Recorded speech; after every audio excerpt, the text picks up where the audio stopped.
Good morning, everyone. I wanted to actually do this video yesterday, but I ran out of time before Nanny went home, so I had to come back to it this morning. So I've noticed over the last few weeks that every time I've mentioned Zapier, whatever you want to call it, I call it Zapier because I think zap sounds much better.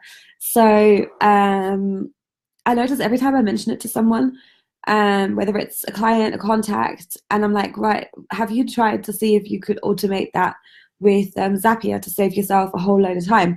Their eyes sort of like glaze over and they're just like, yeah, I've heard of Zapier, I don't understand it, and I'm not even going to go there. So I just wanted to take some time this morning to do like a really quick intro to actually show you what's possible if you go and look at automating it. Oh, hi Jane. Sorry, I sound lovely this morning. I can't seem to shift this. I can't seem to shift these germs. So, what does Zapier actually do? So, sometimes, I mean, the ideal situation is that in our business, the tools that we use are carefully selected to be sure that they work together. So I always recommend to clients that if at all possible, don't get too attached to the tools that you use because what you need in your business can change and then the tools have to change. Um, so whenever you can, invest in an all-in-one solution that does all of the things that you need it to do. So as an example, if you're looking to build out a massive sales funnel that has, multiple upsells, multiple downsells, I will tell you to go and use ClickFunnels because it does it all in one tool. However, sometimes, when you're starting out in your business or when you already have existing things elsewhere that you use, that might not be an option. So then you're at the point where you have to make product one talk to product B, which then has to send information to product C. And while that all sounds really simple, sometimes the tools haven't been integrated with each other. So, for example, when ConvertKit first came out, no other service providers integrated with ConvertKit. So the bottom line was that if you were using ConvertKit, you had to kind of hack your way around integrating things. And now that's not so much of an issue anymore because they've been around for a couple of years. So now all the major, platforms integrate with ConvertKit. But before then, there is no other way to do it but to use something like Zapier. So the way Zaps work is that there's always a trigger and an action. So the trigger can be in one app and then the action can be in another app, or they can actually be both in the same one. So it's a really simple if this, then that kind of logic. So if this happens in Gmail, then do that. You can get started with Zapier for free. Hang on a second. I'll show you the plans quickly. I might need to cough actually. Sorry. So you can get started with Zapier for free. But there are certain Zaps that you can't do. So for example, you can't use premium apps. PayPal is one of them. So if you're looking to use PayPal, then you have to be on the paid plan. And you can't use multi-step zaps. So you can't say it starts in app A, then goes to app B, and then you have to do this in app C. So that also you can't do on the free plan. And then you're limited to the total number of tasks that you can actually do. So for most of you, when you're just getting started exploring Zapier, the free plan is probably going to be fine. And when you get more serious using it, then you're probably looking at something like the starter plan. If you're paid monthly, it's $25 a month. So that gives you 20 zaps. So I'll show you what they are in a second. And then that gives you 1,000 tasks. So each action Zapier completes is a task. You don't get the auto replay feature. So if one of the tasks fails because there was a connection issue, you manually have to go in and press the button to run it again. You do get an email notification though if tasks have failed, so you will know when that happens. So as you can see, I'm just gonna unselect this. As you can see, Zapier integrates with shed loads of different apps. Like, so there's very few things that you will come across that you cannot actually integrate. Like, I love my tech stuff and I don't even know what half of these apps do. So you're spoiled for choice, as you can see. You can also see quite a lot of them still in beta. So let's see what happens with that. I'd always be very careful heavily relying on something that is in beta right now. So you can play with it, but I wouldn't like base my business organization on something that's in beta right now. Let me just double check. Where's my other Facebook window gone? Here. Jane says she's a glazer. Natasha says she was just reading about the new triggers and actions. Yeah, it's powerful, and the thing is, for most of us, we don't even know where to get started, and I think this is part of the problem.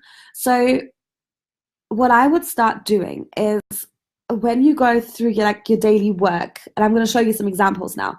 So when you go through your daily work, you have to think, right, what is something that I do in my business 100 times a day and it is totally not necessary? So for us, for ages, we were doing an awful lot of copying and pasting. And I know it doesn't seem like a bad thing to copy and paste like 30 emails a day from Gmail into Asana to create a task. But once you've done that every day for months on end, you're kind of like, man, like, do I have to be doing this? So let's pretend let's rebuild one of the automations that, we've built before. So we have tasks coming in via email sometimes, and they come into our Gmail account. So, you could explore Gmail, and as soon as you select one of the apps, it tells you popular Zaps that other people have used. So sometimes that can give you a bit of an inspiration. So if you use Trello, for example, you can create Trello cards from new Gmail emails. Great. And if you scroll down a bit more, it tells you the different triggers that are available, and it tells you the different actions that are available. So we have emails coming into Gmail. So I want to look at the triggers for my particular scenario. So I could have an action start as soon as a new email that matches a search comes in. I can use a new labeled email. I can use a new starred email, a new attachment, a new thread, a new email in general. So I thought, well, I don't need all of our emails that come in added to Asana as tasks, right? I only need the ones added that actually are client requests. So this isn't going to work for us. This would just cause too much chaos having all the emails end up in Asana.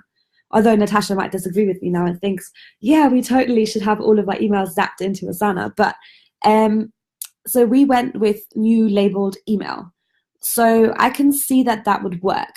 So as soon as I label an email that's new in the inbox, something will happen to it. Okay, so that's good. So now I'm going to check what I can do with Asana. Oh, get lost in it.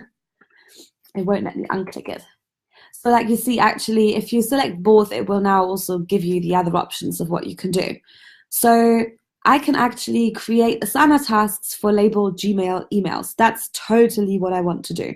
So you could either press this button, or if you want to start making a Zap, you can start by just saying make a Zap at the top. So let's have a play then. So we want to start with Gmail. What's the trigger? We want to say new labeled email, and we'll say save and continue. It'll then pick the email account, and you can say test to make sure that the connection is actually working.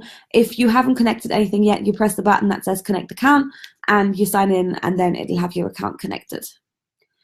Now you have to decide what label would you like to use. So I could say whenever something, actually that's a good idea. I could say whenever something is labeled as invoice, I want something to happen with that inside Asana. So I'm going to say continue. Yeah, fine. Okay, so it connects to your Gmail account now, and it just finds one example email that has recently been labeled as invoice so that you can continue to set up your Zap with it. So it doesn't matter what you select here, just leave it on the first one and say continue. And now we have to choose the action app. So we want to create Asana tasks. So I'm going to choose Asana. And then I have to pick what I want to happen when an invoice comes into my business. So I'm going to say I would like this to create a task. And I'm going to say save and continue. It already knows my Asana account. If it doesn't know yours yet, just say connect an account and do what it tells you to do. Save and continue. And now I have to decide where I want this invoice to go. So it connects to Asana. I have to select a workspace.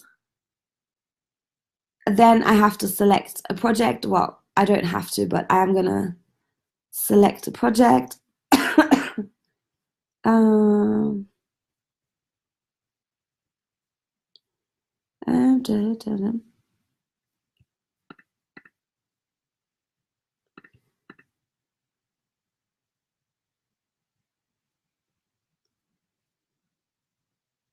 Okay, for some reason it's not bringing up all of my projects, which is a bit annoying. I'm just going to get it to refresh.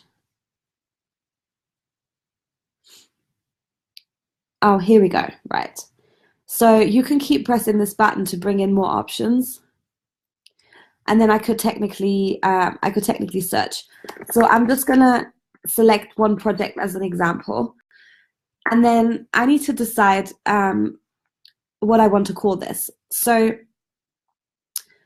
I press this plus button here. So what is the name of this task going to be? So I'm going to make the subject line of the email the name of my task. In the notes in Asana, so this is the name of the task, these are the notes. So in the notes section, I'm going to put the body of the email. As a due date, I'm actually just going to choose the date that the email comes in, because maybe I have to complete an action with that and I want to do that the same day that this email comes in. So I'm going to choose that date. And then I can assign it to a person. So it's going to knock on the door, and I'm just going to select myself. And then you can decide where in Asana this is going to end up. So is it going to end up directly in the person's inbox? Is it going to be in the task list, but like labeled as today, as later, or as upcoming? So if you use Asana, then you'll know that this is your task list, and you have some tasks that are today, some tasks that are upcoming, and then some tasks that are labeled for later. So you can basically decide that should go into my inbox. Then you can add followers to the task if you want to. So if you have a business manager and that also needs to know that there's been new invoices coming in and you want to keep them posted, then you can do that. You can tag it as well. So I'm going to say continue. Okay, so now it's going to send a test task to Asana. So after I've run this, I should be able to find that email, that invoice that I've just picked inside Asana. Hang on, I've got a cough again.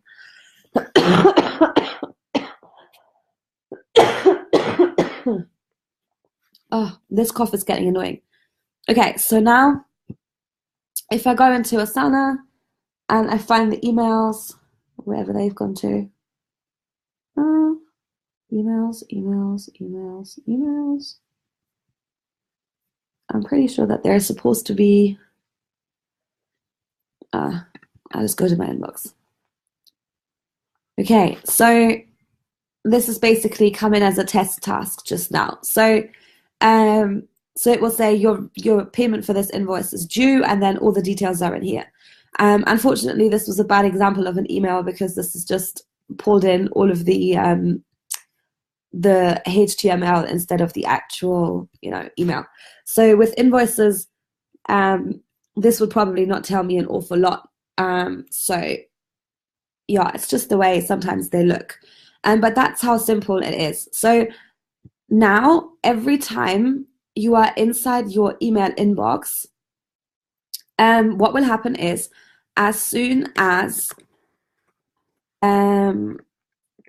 As soon as you label an email as invoice, Zapier is going to do its thing and you will find that email copied into your Asana account as a task assigned to you with the due date of the date that the email came in. Okay?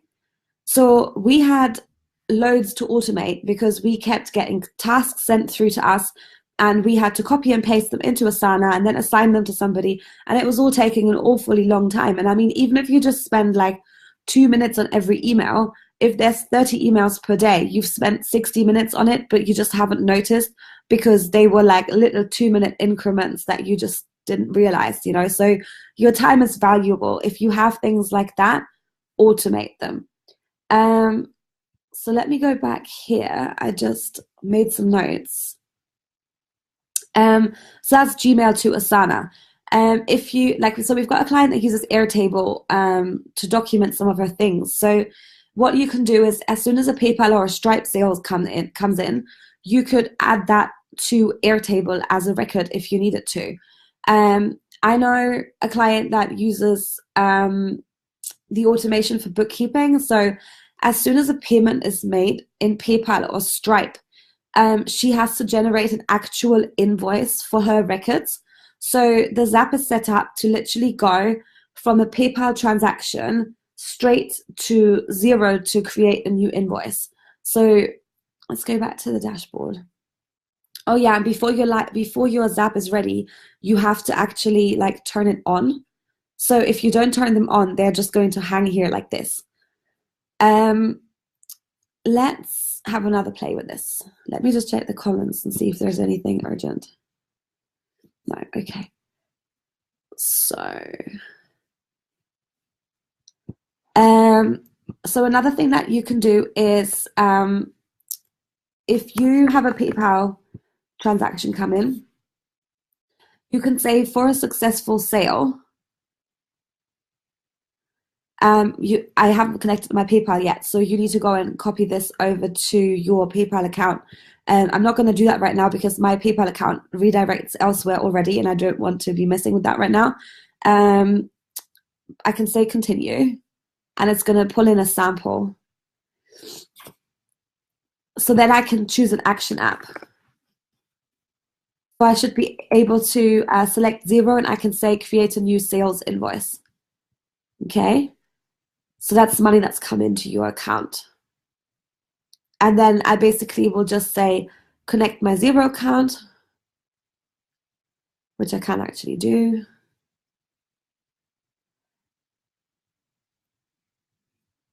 Okay, so save and continue. And then again, we're just going to follow these steps. So contact name. I'm going to add first name and last name. Email address, I'm going to see if I've got it. Yes, I do. Status, so you can choose whether it is saved as a draft or whether it's approved. I might say submit for approval. Then I can choose the date. So I'm going to use the payment date. And this is paid already, so I'm just going to use the payment date again. Default currency, oh, actually, because this is for a payment I've already received, there's no point to say submit for approval, so I'm just going to approve it. Currency, so again, I might say this invoice, or I get invoices in pounds. And then I don't need to go through all of it, I guess, because you can just look through what you actually need. So do you need an attachment for that invoice? Like, do you want to, add anything as an attachment to that invoice? Any of these? Yes, no. What branding theme are you going to use? Okay, I only have one, so I'm going to use the standard one. Do I want to add a reference number? Do I want to send it to a contact? Do I want to...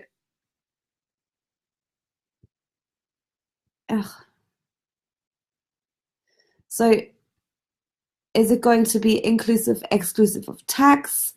How many items were there? So test item 1, price. So you can just go around and look for, so there was no tags in there. Did I miss the price? Oh, there we go. Is that the amount that came in? So as you can see, you can just literally go through that one step by step. And then eventually I will just say continue. And then again, I'm not going to press that button now because I don't want to confuse my Xero account by sending it random stuff. But yeah, so you do the same now. You would basically say send test to Xero. And then if you sign into Xero, you will find that an invoice has been created for the payment that was just made to you. So you can do this, for example, for things like affiliate commissions that are just paid and there's no paper trail. So you could create an invoice for that automatically whenever you get paid an affiliate commission. So I could even link Gmail to Xero, and I could say whenever an email is labeled as affiliate, I could see if there's enough information in the email to try and zap that over to Xero. So the possibilities are endless. So if you find yourself having to create invoices for things that you are paid in PayPal, like course purchases or something like that, where there's no paper trail, then you could try and automate it this way. What else can you do? Oh, that's a nice thing. So you can, if you sell passive income products and you would like to know whenever somebody buys your course or signs up for your membership, you can actually link PayPal or Stripe to Slack as well. So you would get a Slack notification on your phone every time you've made money. That's quite nice. It's a good feeling, right? If you're just sitting there and then you get notifications that you've actually sold something. If you, like me, like to funnel hack, so you sign up for people's email newsletters, you save copies of their ads, and then you want to automatically save their emails to swipe them at some point because you really like them, you can create a label in Gmail and then have the email automatically be zapped over to Evernote, so you can save it for your records. You can create email reminders whenever calendar appointments are created. You can work with Trello. So it works for Trello and Asana. I know quite a few people that automate their social media directly through Trello via Buffer.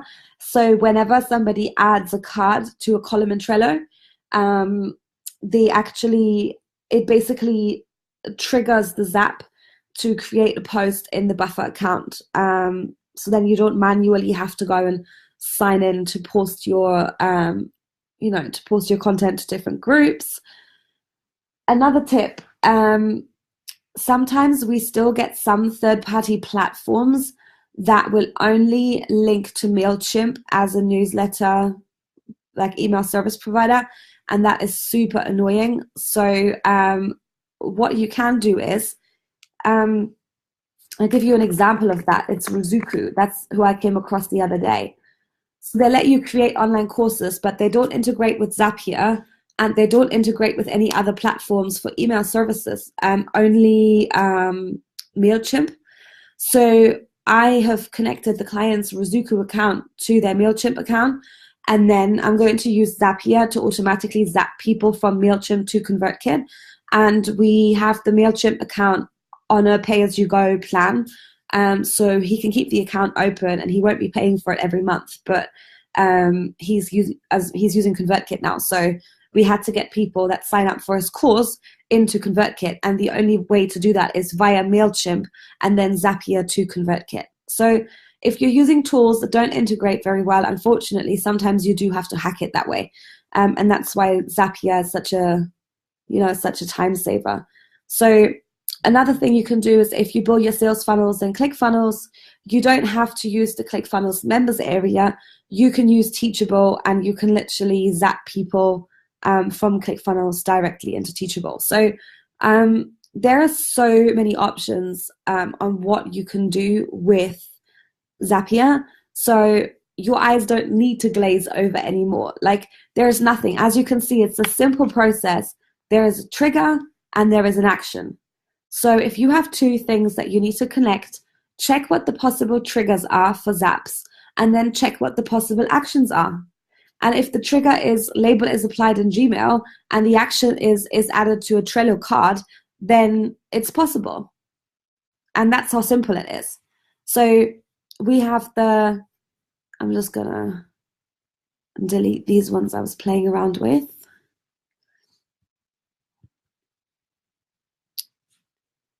Okay, so we have a lot of the Asana things running to copy one thing from one place to another.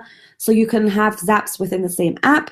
I have the ClickFunnels to Teachable running. I have the Gmail to Asana running. So these save us probably hours every week without even knowing. So yeah, if you're currently not using Zapier, I strongly recommend that you start having a look at it, and then you'll know what you can do with it.